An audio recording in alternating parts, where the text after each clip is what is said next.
అధ్యక్ష, ఉత్తరాంధ్ర టైగర్, ఉత్తరాంధ్ర ప్రజలందరూ కూడా ఎంతో ప్రేమగా పిలుచుకునే తాతాజీ అని పిలుచుకునే చింతకాయల అయ్యన్న పాత్రుడు గారిని రెండవసారి శాసనసభ్యురాలుగా వచ్చి అధ్యక్ష అని పిలుచుకునే ఒక మంచి అవకాశం కలుగజేసినందుకు గౌరవ ముఖ్యమంత్రి నారా చంద్రబాబు నాయుడు గారికి, ఉప ముఖ్యమంత్రి పవన్ కళ్యాణ్ గారికి, అదేవిధంగా నారా లోకేష్ గారికి, బీజేపీ నాయకులకి అందరికీ కూడా పేరు పేరున ధన్యవాదాలు.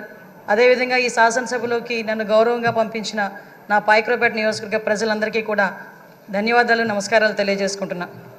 7 సార్లు ఎమ్మెల్యే, 5 సార్లు మంత్రి, 1 సారి ఎంపీ, ఇన్నిసార్లు రాజకీయ జీవితం గడిపినా కూడా ఎక్కడా కూడా భూతద్దం పెట్టి ఎతికినా కూడా ఒక మచ్చ కూడా కనిపించక, కేసు పెట్టాలని ప్రయత్నం చేసినా కూడా ఏమీ కనబడక, నిర్భయ యాక్ట్లు పెట్టుకునే స్థాయికి దిగజారిన ఆ గవర్నమెంట్లో కూడా ఎదురుడి నిలబడిన ధీరుడు మా అయ్యన్న పాత్రుడు గారు, మా తాతాజీ గారు. అటువంటి వ్యక్తిని ఈరోజు స్పీకర్ స్థానంలో కూర్చొని ఈరోజు ఎంతోమంది ఎమ్మెల్యేలకి మార్గదర్శకంగా కూర్చోబెట్టినందుకు నిజంగా అందరికీ కూడా, ఇక్కడ ఉన్న వాళ్ళందరికీ కూడా పేరు పేరున నేను ధన్యవాదాలు, నమస్కారాలు తెలియజేసుకోవాలి. ఎందుకంటే అయ్యన్న పాత్రుడు గారు నా పక్క నియోజకవర్గం. ఎప్పుడూ కూడా గురువు గారిగా నేను రాజకీయాల్లోకి వచ్చినప్పుడు కొత్తగా ఉన్నప్పటికీ కూడా ప్రతి ఒక్క విషయంలోని కూడా మమ్మల్ని గైడ్ చేసి ఈరోజు ఈ పొజిషన్కి తీసుకురాగలిగారంటే ఆ రోజు అయ్యన్న పాత్రుడు గారు ఇచ్చిన స్ఫూర్తి. అయ్యన్న పాత్రుడు గారు 2004లో నేను నర్సీపట్నంలో ఒక టీచర్గా నేను ఉండేదాన్ని. ఎందుకంటే ఈ ఒక్క ముక్క చెప్పాలి, ఎందుకంటే ఈ ఎన్డీఏ గవర్నమెంట్ కానీ తెలుగుదేశం పార్టీ గవర్నమెంట్ కానీ ఒక సామాన్యులను తీసుకొచ్చి శాసనసభలో కూర్చోబెట్టి శాసనాలు తీర్చిదిద్దే విషయంలో ముందు కూర్చోబెడుతున్నారన్న విషయాన్ని తెలియజెప్పడానికి ఒక విషయం చెప్పాలి. 2004లో నేను టీచర్గా నర్సీపట్నంలో పనిచేస్తున్నా. ఆ టైంలో గౌరవ స్పీకర్ గారు అక్కడ ఎమ్మెల్యే. ఆ రోజు నేను వెళ్ళి మీకు బొకే కూడా ఇచ్చున్నా, మీ జన్మదినానికి వచ్చి మేము శుభాకాంక్షలు తెలియజెప్పడానికి యాజ్ ఎ టీచర్గా. మళ్ళీ ఈరోజు ఇక్కడ కూర్చొని ఒక శాసనసభలో ఒక మంత్రిగా, ఒక స్పీకర్గా మీకు ధన్యవాదాలు తెలియజేసుకునే ఒక మంచి అవకాశం ఇచ్చినందుకు తెలుగుదేశం పార్టీ అధినేతగా చంద్రబాబు నాయుడు గారికి అందరి తరపున నేను ధన్యవాదాలు, నమస్కారాలు తెలియజేసుకోవాలి. ముఖ్యంగా మీరు చాలామంది ఇప్పుడు చెప్పారు, 40 సంవత్సరాల సుదీర్ఘ రాజకీయ చరిత్ర, ఎక్కడా కూడా మచ్చలేదు. ఎన్నో పోర్ట్ఫోలియోలు చేశారు, ఎంపీగా చేశారు. అతి ముఖ్యంగా ఒక సామాన్యుడికి అతి దగ్గరగా ఉండి కార్యకర్తకి భరోసాగా నిలబడి అయ్యన్న పాత్రుడు అంటే ఒక బ్రాండ్గా నిల్చున్న వ్యక్తి మీరు. ఇవన్నీ జరగడమే కాకుండా మొన్న 2019 అంటే ఇంతవరకు మనం ఎంతవరకు పనిచేసామనేది ఒక ఎత్తు అయితే 2019 నుంచి 2024 వరకు ఉన్న పీరియడ్ని మనం ఒక బ్లాక్ పీరియడ్ కింద తీసుకోవాలి రాజకీయ చరిత్రలోనే. ఎందుకనంటే ఒక శాసనసభ నడిపించడం చేత కాదు, ఒక అడ్మినిస్ట్రేషన్ చేయడం చేత కాక ఒక నియంత పరిపాలనలో ఆంధ్రప్రదేశ్ రాష్ట్రం అట్టడుగుపోయిందన్న సంగతి మనందరికీ తెలుసు. చాలా సందర్భాల్లో తమరితో కూర్చునేటప్పుడు కూడా నేను ఇన్ని సంవత్సరాలు రాజకీయంలో ఉన్నాను కానీ ఇలాంటి ముఖ్యమంత్రిని చూడలేదు అని ఒక్కొక్క సందర్భంలో మీరు మీ భాషలో చెప్పిన సందర్భాన్ని కూడా ఇక్కడ గుర్తు చేసుకోవాలి. ఎందుకనంటే ఇన్ని సందర్భాలు ఒక ఎత్తు అయితే ఈ 5 సంవత్సరాలు మీరు ఎదుర్కొన్న సమస్యలు, నేను ఈ ఒక్క విషయంలోని కూడా మీ కుటుంబ సభ్యుల్ని కూడా నేను అప్రిషియేట్ చేయాలి సార్. ఎందుకంటే 40 సంవత్సరాల రాజకీయ చరిత్రలో మీరు ఎక్కడా కూడా ఒక మచ్చ లేకుండా మీ రాజకీయ ప్రస్థానం మీరు వెళ్తున్నారంటే అక్కడ మీ సతీమణిగా ఉన్న పద్మావతమ్మ కానీ, మీ కుమారులుగా ఉన్న విజయ్ రాజేష్ గారు కూడా, మా కుటుంబ సభ్యులందరూ కూడా మీకు సపోర్టివ్గా నిలబడ్డాం. లాస్ట్ 5 ఇయర్స్లో మనం చూసుకుంటే విజయ్, రాజేష్, అమ్మ ఈ ముగ్గురు కూడా ఎంతో బాధపడ్డారు. రాజకీయంలో ఉన్నందుకు మనం బాధపడడం, మనం ఆ ప్రాబ్లం ఫేస్ చేయడం అనేది ఒక ఎత్తు అయితే ఎక్కడా కూడా తొనకకుండా వెనకకుండా మీకు సపోర్ట్ చేయటం. ఆఖరికి ఎంత దారుణం అంటే మనవరాల్ని కూడా ఇంట్రాగేట్ చేశారు పోలీసులు వచ్చి. చిన్న పిల్ల 3 సంవత్సరాల పిల్లని కూడా ఇంట్రాగేట్ చేసి ఆ అమ్మాయిని కూడా భయకంపితులను చేశారు. అటువంటి సిచ్యువేషన్లో కూడా ఎక్కడ కూడా కదలలేదు.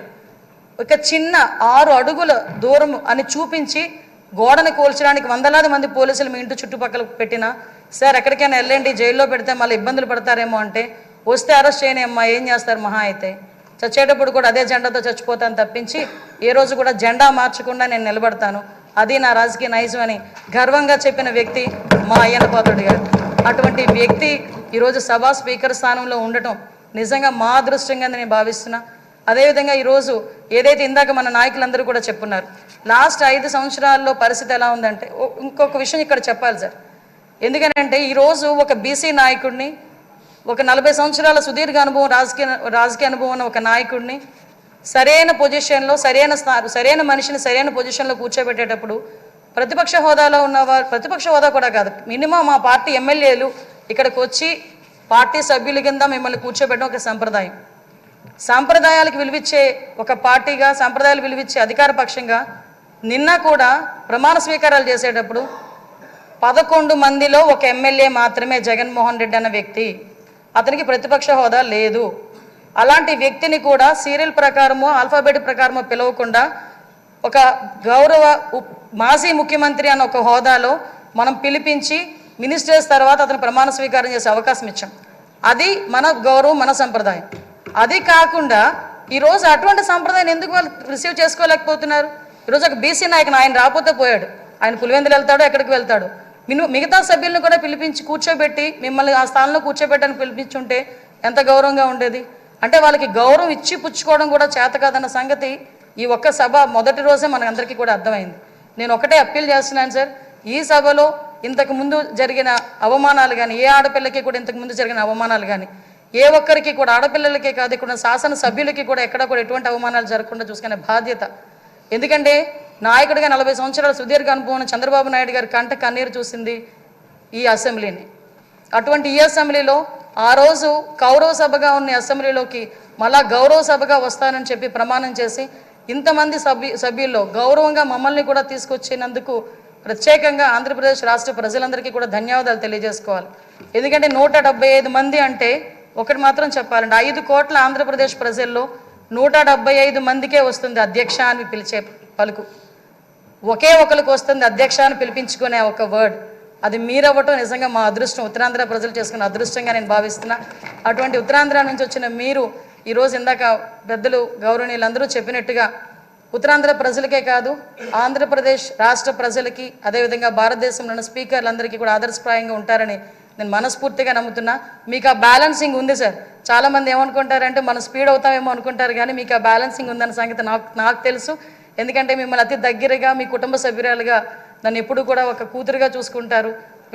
అమ్మ కూడా ఎప్పుడు కూడా మమ్మల్ని అందరినీ కూడా ఆదరిస్తారు.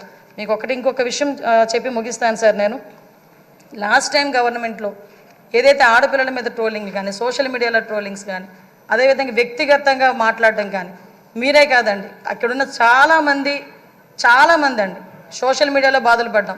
బయటకు వస్తే నోటుకు వచ్చినట్టు తిట్టారు. మీతో పాటు మాకు కూడా 23 కేసులు ఇంచుమించుగా కేసులు పరంపర నడుస్తుంది. మీరు నేను కలిపి ఉన్న కేసులు చాలా ఉన్నాయి, ఇంచుమించు 4-5 కేసులు ఉన్నాయి. ఇవన్నీ మళ్ళీ పునరావృతం కాకుండా రాబోయే తరాల వారికి ఒక శాసనసభ అంటే ఇలా ఉండాలి. లాస్ట్ 5 ఇయర్స్ చాలామంది నాతో చెప్పారు, మేము పిల్లలతో కూర్చొని శాసనసభ చూడలేకపోతున్నాం.